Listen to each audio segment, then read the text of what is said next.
ሳችንን ኸምር ቢነካው ይነጅሳል ወይ የሚል ጥያቄ ነው። ኸምር አብዛኞቹ ዑለሞች ዘንድ አራቱን የመዝሀብ መሪዎች እና ኢማም አቡ ሐኒፋን፣ ኢማም ማሊክ፣ ኢማም ሻፊዒና ኢማም አሕመድን ጨምሮ አብዛኞቹ የሐዲስ የፊቅህ ሙሐቂቅ ሊቃውንቶች ዘንድም ኸምር ነጃሳ ነው። የኸምርን ነጃሳነት የሚያሳዩ በርካታ ደሊሎችንም ጠቅሰዋል እነዚህ ሊቃውንቶች። ዋናውና ትልቁ ደሊል ኢነመል ኸምሩ ወልመይሲሩ ወልአንሷቡ ወልአዝላሙ ሪጅሱን ሚን ዐመል ሸይጣን ፈጅተኒቡህ የሚለው አንቀጽ ነው። ኸምር ሪጅስ ነው ራቁት ብሏል አላህ። ሪጅስ ማለት ነጃሳ ቆሻሻ ማለት ነው። ኸምር ነጃሳ አይደለም የሚል አቋም ያላቸው የኻለፉ ዑለሞች በጣም ጥቂቶች ናቸው። የኸምርን ነጃሳነት የሚያሳየውን ደሊል ሪጅሱን የሚለውን ቃል ውስጣዊ ነጃሳነት ነው፣ ካፍር ነጃሳ ነው እንደሚባለው ነው እንጂ ኸምር ቢነካ ራሱ ነጃሳ ነው ማለት አይደለም ብለዋል። እንደዚሁ ደግሞ ከኸምር ጋር ተያይዞ መይስርና ቁማርና መሰል ነገሮች አብረው ተጠቅሰው ነው መጨረሻ ላይ ሪጅስ የተባለው። ቁማር ራሱ ነጃሳ አይደለም ድርጊቱ ሐራም ነው እንጂ አንሷብም አዝላምም ይሄው ነው።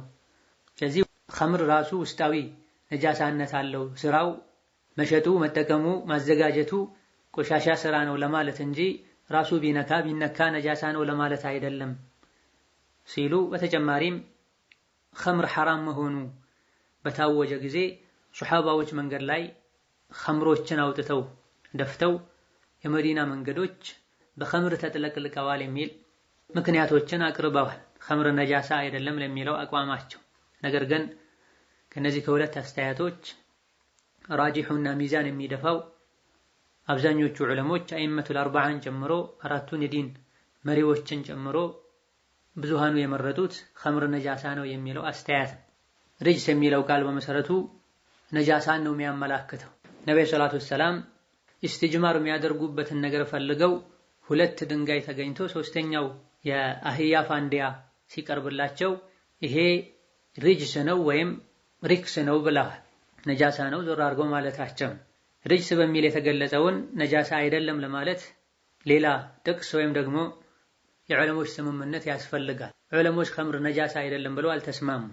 እንደዚሁ ሌሎችም በርካታ ደሊሎች አሉ ኸምርን መራቅ እንዳለብን የሚያሳዩ፣ ኸምር የተረገመ የሚያስረግም መሆኑን የሚያሳዩ፣ ኸምርን ማቆየት መጠቀም እንደማይቻል ማፍሰስ ግዴታ እንደሆነ የሚያሳዩ ደሊሎች አሉ። እነዚህ ሁሉ ከኸምር መራቅ አለመነካካት ግዴታ እንደሆነ የሚያሳዩ ናቸው። ሱሐቦች ታዲያ ለምን መንገድ ላይ ኸምርን ደፉ ያለን እንደሆነ ሁሉም መንገዶች ላይ አይደለም የደፉት። በተመሳሳይ ወቅት ኸምሩ ከመደፋቱ አንፃር በብዛት መንገዶች ላይ ፈሶ ሊሆን ይችላል። ነገር ግን ሁሉም መንገዶች ላይ አይደለም የተደፋው። ሰዎችን ሳይነካካ ሳይነጅስ ተጠንቅቆ ማለፍ የሚያስችል ሁኔታ ነበር። ይህንንም እንደነ ቁርጡቢ ያሉ ዑለሞች ጠቅሰዋል። ኢብኑ ሐጀር አልአስቀላኒ ረሒመሁላህ ተዓላ ኸምርን በጥቅሉ ራቁ ተጠንቀቁ የሚለው መረጃ ጥቅል የሆነ መረጃ ነጃሳነቱንም ጭምር በይፋ ያሳያል ብለዋል። በመሆኑም ሙስሊም ሙሉ በሙሉ ከኸምር ሊርቅ ይገባዋል። ኸምርን መቅረቡ መነካካቱ ሌላን ችግር ላይ ያስከትል ይችላል። የሙስሊምን ልብስ ሊነካ እጁን ሊነካ አይገባም። አላህ ራቁት ብሏል።